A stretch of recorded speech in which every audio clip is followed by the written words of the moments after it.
نحمدہ و نصلی و نسلم علی رسولہ الکریم۔ اکثر حاجی لوگ یہ پوچھا کرتے ہیں کہ ہم مکہ میں جا کر قصر کریں گے یا اتمام کریں گے، اسی طرح عرفات اور منی میں قصر ہے یا اتمام ہے۔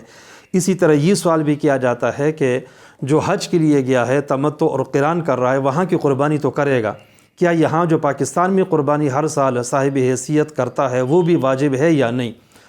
تو ان دونوں سوالوں کا جواب یہ ہے کہ اصل مسئلہ یہ ہے کہ منی جو ہے اور عرفات یہ مکہ کا حصہ ہیں یا نہیں ہیں، اور وہاں بندہ مسافر رہتا ہے یا مقیم بھی بن جاتا ہے۔ تو اس وقت کے علماء کی اس بارے میں دونوں آراء ہیں۔ راجح بات یہ ہے کہ یہ منی عرفات وغیرہ یہ مکہ کا حصہ ہیں، لہٰذا اگر کوئی بندہ حج کے 5 جو ایام ہیں، قربانی کے 3 ایام یا حج کے 5 ایام ہیں، ان ایام میں سمیت اگر مکہ مکرمہ میں کچھ دن پہلے اور بعد کے ملا کر کم از کم 15 دن مکہ میں بنتے ہوں تو ایسا بندہ مقیم بن جاتا ہے۔ وہ نماز بھی وہاں پوری پڑھے گا اور یہاں والی قربانی بھی ادا کرے گا۔ پھر اس کو اختیار ہے یہاں والی قربانی یہاں پاکستان میں ادا کرے اپنے ملک میں، یا سعودی عرب میں وہاں ادا کرے، اس کو مکمل اختیار ہے،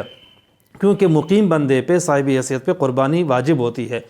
اور اگر وہاں مکہ مکرمہ میں منی عرفات کا جو سفر ہے، وہاں جانے کے باوجود جو ہے وہ 15 دن نہیں بنتے بلکہ کم دن بنتے ہیں، تو ایسی صورت میں یہ بندہ مقیم ہے، نماز بھی قصر ادا کرے گا، اور وہاں کی جو قربانی ہے حج کی وہ تو دینی ہوگی، لیکن یہاں والی قربانی اس پہ واجب نہیں ہے، اس لیے کہ وہ مسافر ہے اور مسافر پہ قربانی واجب نہیں ہوتی ہے۔